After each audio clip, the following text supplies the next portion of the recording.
Tātad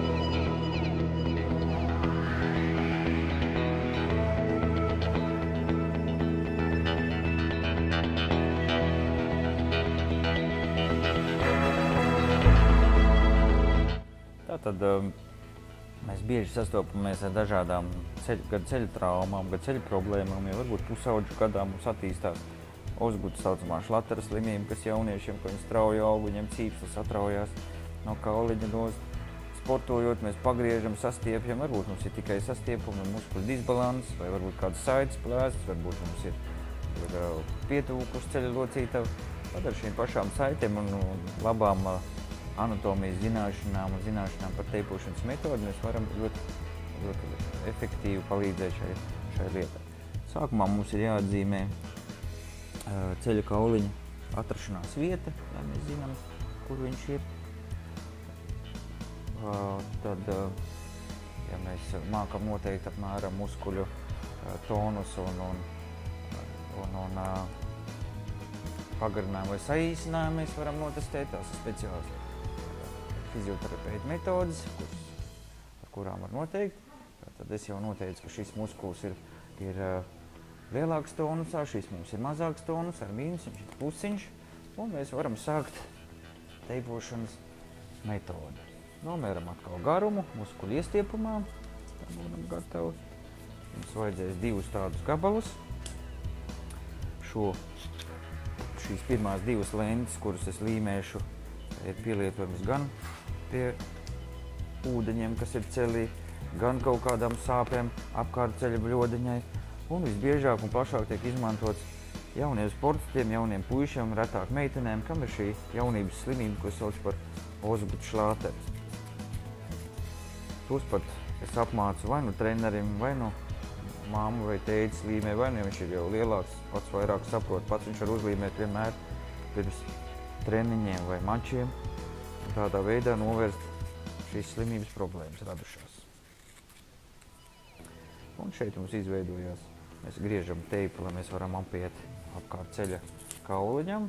Atkal ēnkurs mums nonāk uz neitrāla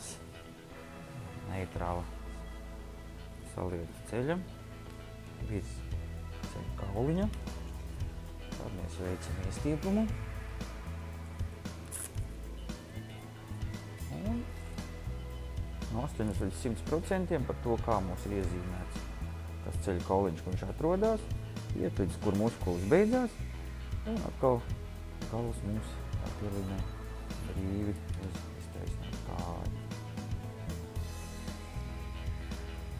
Un tāpat arī otra pusīte, kur ir atzīme, riņķī, viens muskuļu brīd punktam un galvas brīd. Un tādu pašu, lai mēs ceļa kauliņu nekoriģētu, mums vajadzīgs arī no pretējās puses. Atkal nepie neitrāla saliektas, piestiprinam ankuru, kā saliecam. Un velkam atkal pie 80 līdz 100% augšai. Un pašu otru.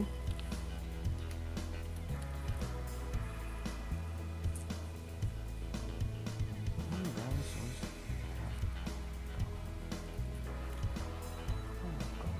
visu sasildam drusku ar rokām, lai līma aktivizējās. Labāk nostrādā. Tādā veidā mēs esam iekuriģējuši ceļa kauliņu, mēs esam atbrīvojuši šīs problemātisko zonu, kas var būt jauniem zēniem vai meitenēm pie ozgudu šlatera slimības. Koriģējot nedaudz ceļa kauliņu, mēs varam jau attikt vaļā elementāri no kaut kādām sāpēm, kas radušās slodzes laika vai pie artrītiskām izmaiņām pat veciem cilvēkiem. Ja būs celī ūdens, kas spiežas nedaudz ārā, vai viņš nav lielos daudzumos, mēs palīdzēsim arī ar šo pašu teipu pumpēt atkal apakaļ, ja cilvēks kustās. Bet, ja mēs mākam dziļāk, iedziļināties vairāk, mēs varam to ceļa kauliņu vēl vairāk atvilkt pareizā vietā, nomērt garumu. Ir ļoti sarežģītas un garas metodas, kā es pirms tam noteicu šo muskuļu garumu un ceļa kauliņu novietojam vietu. Tur ir jāmācās daudzus gadus, lai to varētu izdarīt. Un atkal pie neitrālas pozīcijas, pielīmēs ankurs. Un es veicu teipu uzlikšanu, kur iestiepums ir pie 100% un tiek veikta vibrācija, kas iestiep fasciju un piefiksēs pie ceļa kauliņa, veik punktu augšējā stūra un pārējais teips uz neitrālu kāju tiek pielīmēts brīvi.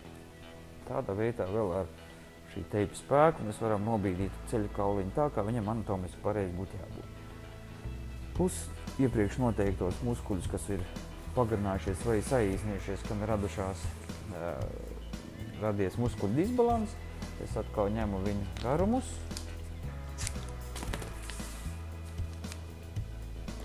Un teipoju muskuļu teipošanas principu, ar kuru es panāku muskuļa tonus paaugstināšanu vai pazemināšanu.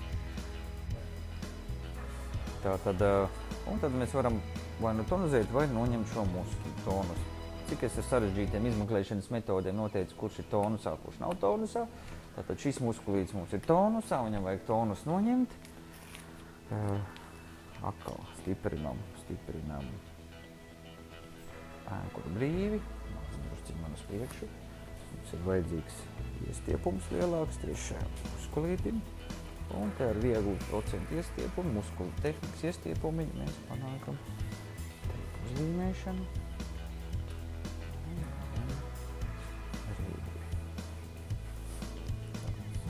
Priekšpusē panācam bišķi ar mani. Tātad mums šis ir par vāju muskulīts, mums ir tonus jāpieliek. Mēs paskatāmies garumu, 10% iestiepumā. Liekam ankuru brīvi, dabūnam iestiepumu un valkam par 10%. Ja sanāk drusciņ pa garu, pār visu papīru tātad nopaļojam. Viss papīrs slikti griežas un nopaļojam.